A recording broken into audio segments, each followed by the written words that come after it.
atrios celestiales, donde se encuentra nuestro amado Señor Cristo Jesús intercediendo por cada uno de nosotros. Padre nuestro que estás en el cielo, santificado sea su santo nombre, Señor. En esta tarde, Señor, o en este día, o en esta noche, Señor, nosotros le damos gracias, Señor. Bendito eres y alabado sea su santo nombre, Señor. Le pido, Señor, por las peticiones de los hermanos y de las hermanas que están pidiendo, Señor, a esta hora.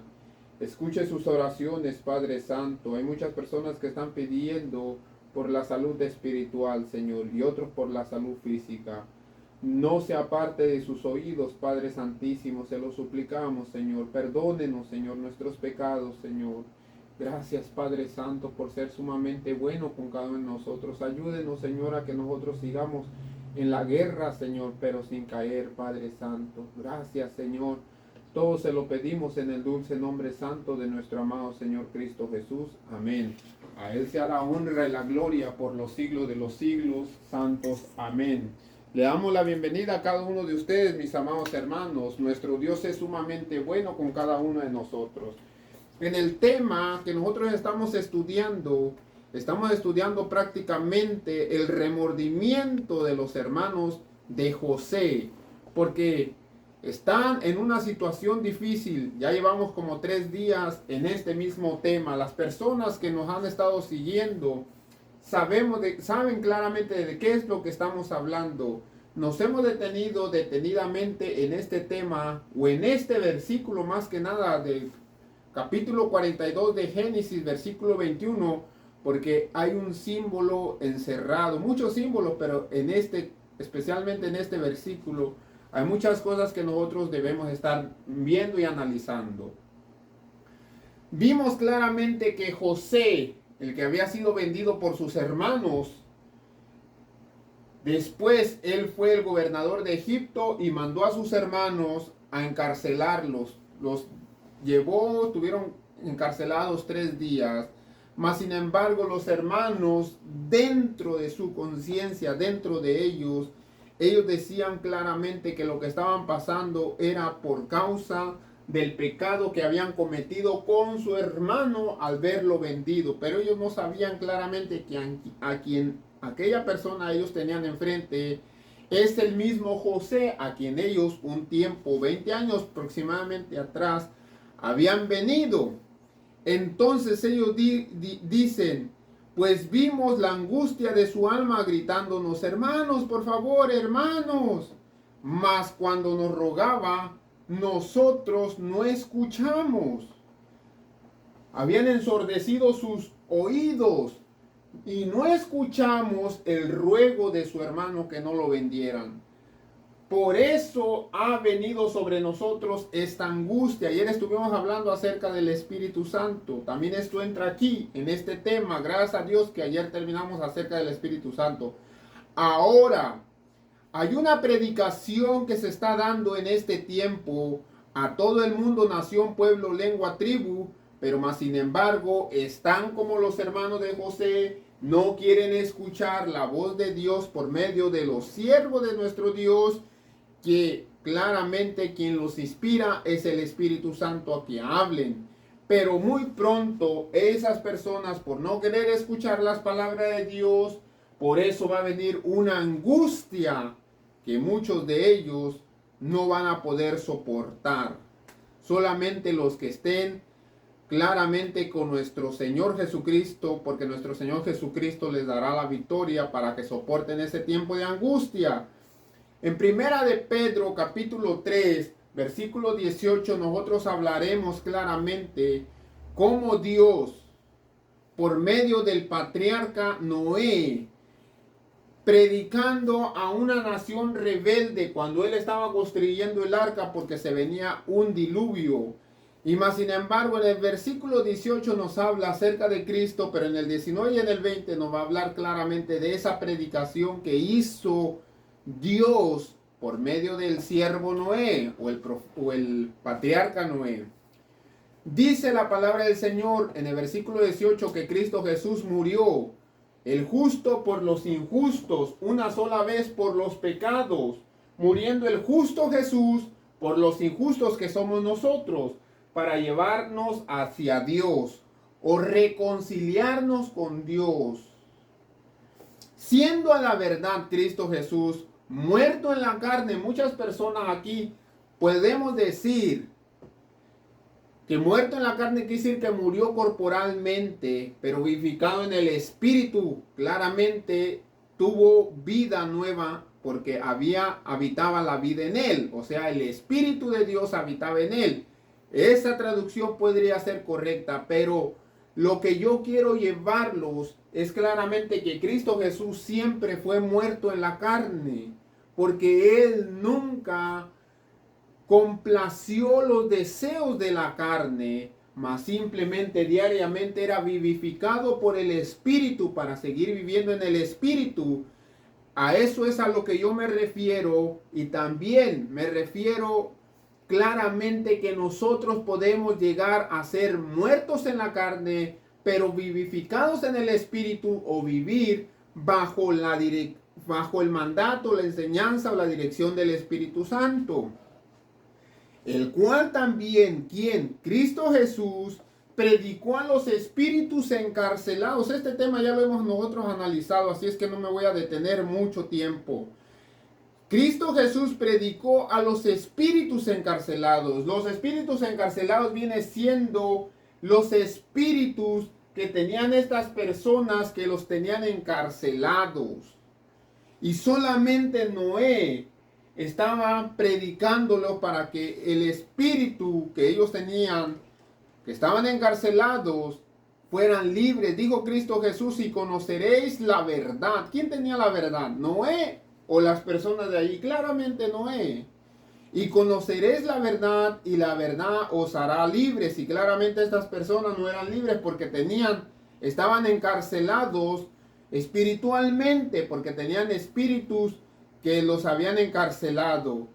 Dice claramente: en el cual fue y predicó a los espíritus encarcelados, cuando en el tiempo de Noé, en otro tiempo que desobedecieron los hombres, cuando una vez se esperaba la paciencia de Dios, en los días de Noé, en el tiempo de Noé, Cristo Jesús fue a predicarles a todas estas personas mientras se preparaba el arca, en la cual pocas personas, es decir, 8, fueron salvas. ¿Cómo es que Cristo Jesús estuvo predicándole a todas estas personas? Les estuvo predicando por medio del patriarca Noé. Quien les hacía el llamado era el Espíritu de Dios.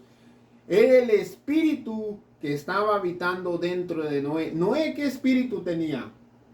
Claramente tenía el Espíritu Santo para poder tener sabiduría, inteligencia y levantar un arca tan grande. Y más sin embargo, para él predicar y dar la advertencia a todo el mundo en ese tiempo de que se arrepintieran de sus pecados. Más sin embargo, Cristo Jesús dice y aclara en el Mateo 24 claramente acerca de ese tiempo, que en los días postreros, o en los días que pronto se venga la pronta venida de nuestro Señor Jesucristo, será como en los días de Noé. Así será la venida del Hijo del Hombre, porque como en los días de Noé, o en los días antes de Noé, del diluvio, estaban comiendo, bebiéndose, casándose, dándose casamiento, hasta el día que Noé entró al arca, y no entendieron hasta que vino el diluvio y se los llevó a todos. Vemos claramente que tiene las mismas características simbólicas que estaban los hermanos de José, que ellos decían que por el pecado ellos estaban padeciendo una angustia por no escuchar la voz de su hermano diciéndole: no me vendan porque están cometiendo un gran pecado con vuestro Dios. De igual manera, Cristo Jesús dice que cuando él fue a predicar en el tiempo de Noé, por medio de Noé, las personas no entendieron hasta que vino el diluvio y se los llevó a todos. Todas esas personas tuvieron que morir. La muerte por desobediencia, por no escuchar la voz del patriarca Noé. Y más sin embargo, esto es lo que a mí me aterra. Lo que a mí me aterra, que dice que así será también la venida del Hijo del Hombre. O sea, la segunda venida de nuestro Señor Jesucristo va a ser como en los días de Noé. Y como, hermano Tadeo, las mismas características. Un pueblo rebelde, personas predicando, Cristo Jesús predicando por medio de las personas, empoderados por el Espíritu Santo para hacer el llamamiento al arrepentimiento, pero dice que aunque escuchen las verdades provenientes del cielo, no entenderán hasta que venga el Hijo de Dios y sean destruidos. Mis amados hermanos, vamos a ver parte por parte las características. En 1 Corintios 1 va a hablar acerca de la cruz. Porque la palabra de la cruz, cuando dice la palabra de la cruz, no se está refiriendo a la palabra, o sea, a la palabra cruz, no, sino se está refiriendo a la enseñanza o a la doctrina bíblica acerca de la cruz. Dice que es una locura hablar acerca de la cruz para los que se pierden, pero a los que se salvan, esto es a nosotros, es poder de Dios. Quiere decir, nosotros podemos decir que la cruz tiene poder. No, hermanos. Simplemente el poder de Dios se manifestó en la cruz, porque ahí murió nuestro amado Señor Cristo Jesús. Ahí derramó su sangre. No es de que nosotros vamos a tener cruces por todo nuestro hogar y decir claramente que eso es poder de Dios. No. Lo que es poder de Dios es lo que aconteció en esa cruz, lo que sucedió en esa cruz. Dice claramente en el versículo 19, pues está escrito, destruiré la sabiduría de los sabios y desecharé el entendimiento de los entendidos. ¿Dónde está el sabio? Cuando se habla de la cruz, ¿dónde está el sabio? Cuando se habla de la cruz, ¿dónde está el judío natural? O el escriba, o el fariseo. ¿Dónde está el disputador de este siglo? O sea, ¿dónde está Satanás? Cuando se habla acerca de la cruz, no está, sale huyendo. No ha enloquecido Dios la sabiduría del mundo. ¿Qué es lo que dice? Que Dios ha trastornado el sistema de pensamiento global o mundial. ¿Por qué lo ha trastornado? Porque claramente, al hablarse de la cruz, se manifiesta el poder asombrador de nuestro Señor Jesucristo. Pues ya en la sabiduría de Dios, el mundo no conoció a Dios mediante la sabiduría. Hay muchas personas que pueden ser sabias e inteligentes, pero no conocen a Dios. Hay muchas personas que se sumergen a estudiar psicología a 1000 por una, así, de lleno. Pero por la psicología nosotros no vamos a poder predicar lo que viene siendo el poder de Dios. Una cosa es la psicología y otra cosa es el poder de Dios. Son dos cosas muy distintas. La psicología es mundanal, mas el poder de Dios es celestial. No podemos compararlas. Así es que nosotros debemos utilizar claramente el poder de Dios o la inteligencia que viene solamente del cielo. Porque Dios ha enloquecido la sabiduría del mundo. Pues ya que la sabiduría de Dios, el mundo no conoció a Dios. Así es que por la psicología, la teoría, etcétera, etcétera, no vamos a conocer a Dios por ese medio. Agradó a Dios salvar a los creyentes por la locura de la predicación. Únicamente y exclusivamente nosotros vamos a conocer a Dios por medio de ¿qué? De la locura. Por medio de la locura. Solamente una persona que conoce a Dios es loco para el mundo. ¿Por qué, hermano Tadeo? Porque el mundo no puede ser su hogar. El mundo es basura a comparación lo que él ya, la semilla que le ha nacido dentro del pensamiento, dentro de su corazón. Son dos cosas muy distintas. La locura de Dios o la sabiduría mundanal. ¿Qué es lo que queremos? ¿A Dios o al mundo? Oh, hermano Tadeo, yo quiero a Dios. Entonces estás loco. Y si estás loco, no tienes por qué andar buscando las cosas terrenales. Porque agradó a Dios que por medio de la sabiduría nosotros lo podamos, agradó a Dios por medio de la locura nosotros lo podamos conocer. ¿Y qué es esa locura, hermano Tadeo?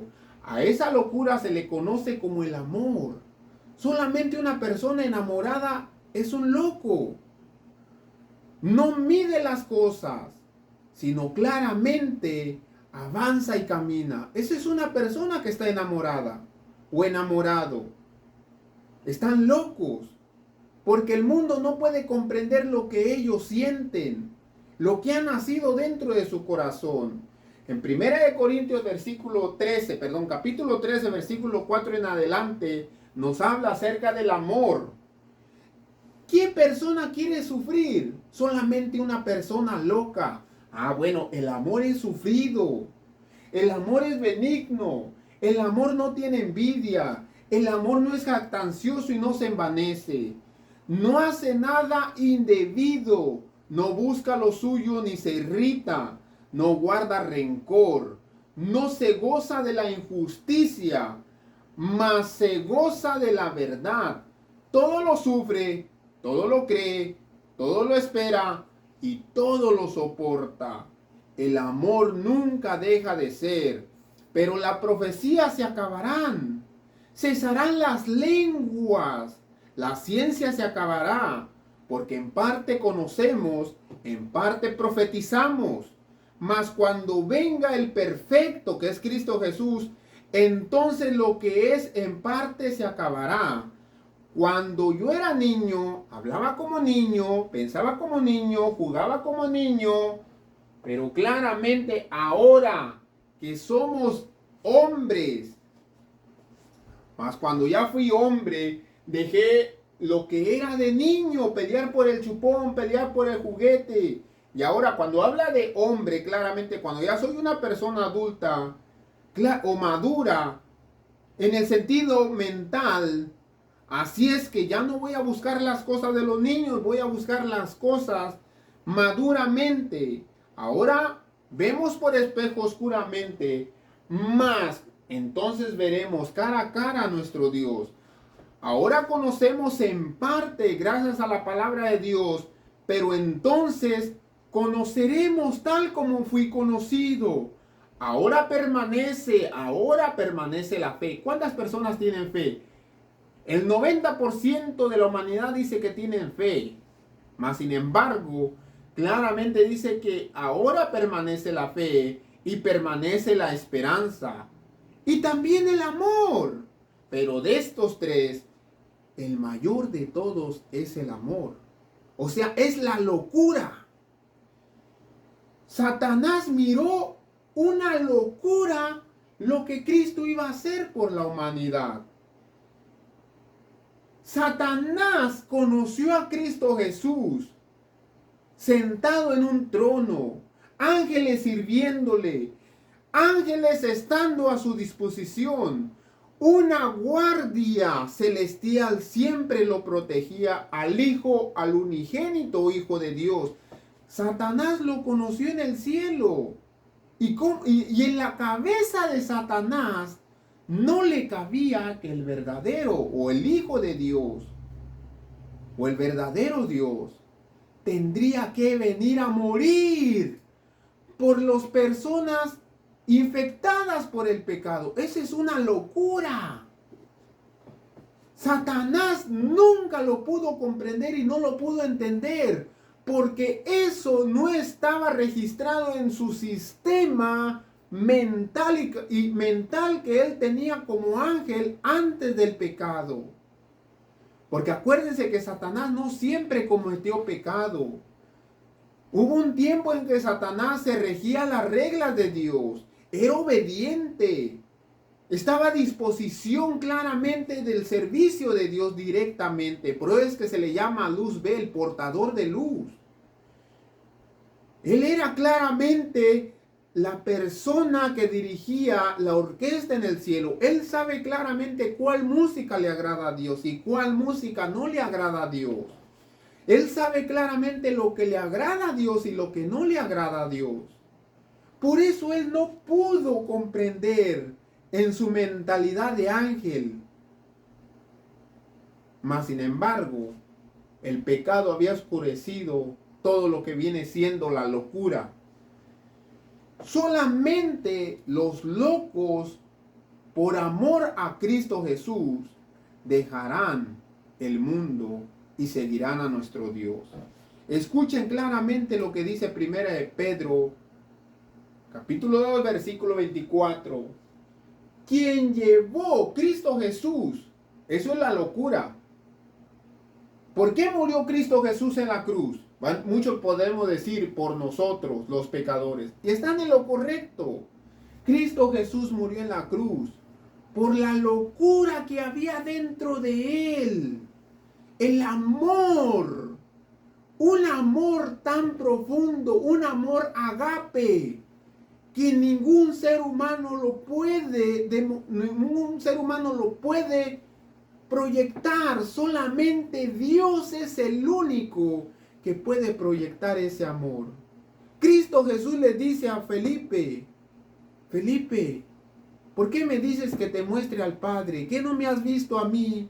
El que me ha visto a mí ha visto al Padre. Así es que si Cristo Jesús murió en la cruz del Calvario, también ahí murió el Padre. Quien llevó a sí mismo nuestros pecados en su cuerpo sobre el madero, para que nosotros, estando muertos a los pecados, vivamos a la justicia. Nosotros estábamos muertos en los pecados. Primeramente, un pecado digno de muerte. Ahora quien paga el precio de mi pecado se llama Cristo Jesús. Y Cristo Jesús muere en lugar mío. Es como decir claramente, denme todo lo que las penas o todos los pecados, etcétera, etcétera, que tiene Tadeo. Dénmelo. Y se lo dan. Y dice, ¿qué vas a hacer con esto? Solamente Tadeo es el único que puede morir por todo eso. Entonces él dice, ahora yo voy a pagar esto. Pero ¿cómo lo vas a hacer? Y él claramente dice, yo soy Dios. Y para Dios no hay nada imposible. Así es que yo voy a morir por todos los pecados del hermano Tadeo. Pero no nomás es el hermano Tadeo. Es el mundo, la raza. Todos fuimos incluidos en esa muerte en el madero. Porque estando nosotros muertos en los pecados, éramos dignos de muerte. Ahora, como Cristo Jesús murió en la cruz del Calvario por mí, ahora mi obligación es vivir a la justicia que Él me dice que haga. Ser justo delante de Él. Ser santo delante de Él, como el que os llamó es santo. Sé santo, porque escrito está. Y por cuyas heridas fuimos sanados, mis amados hermanos. La cruz, la corona, la lanza traspasando el corazón, los clavos, gracias a ello, a que derramó todo lo que Él era, toda la vida, dice claramente nuestro Dios, que la vida está en la sangre. Ahora ustedes comprenden por qué Cristo Jesús fue desangrado. Porque Él dio toda su vida para que nosotros aceptemos esa vida que Él nos dio. Dios los bendiga, mis amados hermanos. Que el Señor sea con cada uno de ustedes. Y quien murió en esa cruz se llama Cristo Jesús, nuestro Rey y Salvador.